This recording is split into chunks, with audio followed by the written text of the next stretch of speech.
शब्दघोष के जनसरोकार में आपका स्वागत है। मैं मोहनलाल मोदी। आज धर्म और रसायन इनके मिले जुले मुद्दे की बात करूंगा। बात ये है, गणेश चतुर्थी आ रही है, उसके बाद नवरात्रि आ जाएंगे और फिर दीपावली। ये तीनों त्यौहार ऐसे हैं जिनमें मूर्ति पूजा का प्रावधान है। गणपति आएंगे, घर घर विराजेंगे और बाद में उन्हें विसर्जित किया जाएगा। यही स्थिति नवरात्रि में रहेगी, जब माँ जगदम्बे हर घर आंगन में पधारेंगी और फिर बाद में उनकी मूर्तियों का भी विसर्जन हो जाएगा। इसी प्रकार दीपावली में गणपति जी, गणेश जी की प्रतिमाएं आएंगी, पूजन होगा और फिर उनका जब यथा संभव स्थिति बनेगी तब उनका विसर्जन होता ही है। यहाँ सवाल ये है कि जब मूर्ति का विसर्जन होता है तो जिस तालाब में, जिस नदी में, जिस कुंड में, जिस बावड़ी में हम उसको विसर्जित करते हैं तो उस पर पड़ने वाले रसायनों का दुष्प्रभाव पानी पर आता है। पानी के माध्यम से जमीन में जाता है और वहां से फिर खेती में, फल फ्रूटों में, इन सभी चीजों में प्रभाव आता है। बाकी सबसे अधिक जो प्रभाव है वो पानी में आता है, जो हम पेयजल के रूप में इस्तेमाल करते हैं। अनेक रासायनिक प्रक्रियाओं के बावजूद पानी को उतना शुद्ध नहीं कर पाते जितना शुद्ध वो होना चाहिए, क्योंकि मूर्तियों में रसायन तत्व जहरीले बहुत ज्यादा होते हैं। और उस पर तो रहा ये कि अधिकांश मूर्तियां पीओपी यानी प्लास्टर ऑफ पेरिस की बनाई जाती हैं।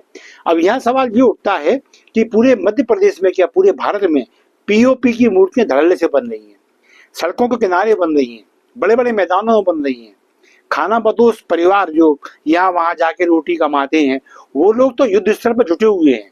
मूर्तियां वो सांचे में डालते हैं शाम को, और सुबह सांचा खोल देते हैं और पेंटिंग करके मूर्ति तैयार। उनके लोग एक रिक्शे में मूर्तियां भरते हैं और कॉलोनियों में, मोहल्लों में, बाजारों में मूर्तियां बेचने के लिए निकल जाते हैं। ये तो इनका रोज का है। लेकिन अब जो तैयारी हो रही है गणपति, नवरात्रि और दीपावली की मूर्तियों की, तो ये बड़े भारी पैमाने पे ये वो समय होता है जब मूर्तियों का कारोबारी करोड़ों और अरबों रुपए तक पहुंच जाता है। तो यहाँ सवाल है पीओपी की मूर्ति का। पीओपी की मूर्ति के निर्माण को लेकर सरकार का सख्त रवैया अभी भी सामने नहीं आया है। नतीजा ये है कि हर गली मोहल्ले में मूर्तियां बन रही हैं और वो बिकेंगी और बाद में फिर वो तालाबों में जाकर दुर्गति को प्राप्त होंगी। सवाल उठता है जिला कलेक्टरों को लेकर, चाहे वो भोपाल राजधानी के कलेक्टर हो या फिर अन्य जो भी 52-53 जिले हैं, जो भी उनके कलेक्टर्स हैं, अभी तक इनकी ओर से कोई जाहिर अधिसूचना, कोई जाहिर नोटिस, कोई जाहिर मुनादी इस तरह की सामने नहीं आई है कि पीओपी की मूर्तियां ना बनाएं, क्योंकि ये पर्यावरण के लिए, जल के लिए और जीव जंतुओं के लिए घातक है। ये गलती नहीं है पानी में। इन्हें बड़ी बेरहमी के साथ, जब ये गलती नहीं है तो नगर निगम, नगर पालिका, नगर पंचायत, ग्राम पंचायत, तो इनकी जो जेसीबी मशीन आते हैं, जेसीबी मशीनों से, बुलडोजरों से, ये उनके सुपड़े से भरकर कचरे की तरह ये जहां भी इनका निष्पादन हो सकता है वहां किया जाता है। कितना दुखद है। यदि हम यही मूर्तियां मिट्टी की बनाएं, मिट्टी की बनवाएं, मिट्टी के ही गणपति, मिट्टी की ही माता, मिट्टी के गणेश जी, मिट्टी की लक्ष्मी जी, इन्हें स्थापित करें तो कितना अच्छा हो। रासायनिक कर्मों की जगह हम जो है वो पर्यावरण संबंधी प्राकृतिक रंगों का इस्तेमाल कर लें। और बल्कि मैं तो मूर्ति निर्माताओं को हाथ जोड़ के प्रार्थना करता हूँ, यदि वास्तव में आप सनातनी हैं, वास्तव में हिंदू धर्म में आपकी आस्था है, आप भी हिंदू धर्म के ही अंग हैं, तो इतनी शर्म तो करो कम से कम कि आप कमाई के सामने सब कुछ भूल गए। कम से कम इस मामले में तो आपको अपनी सदाशयता दिखानी चाहिए कि नहीं, हम मिट्टी के गणपति बनाएंगे और उसमें हम प्राकृतिक रंगों का इस्तेमाल करेंगे।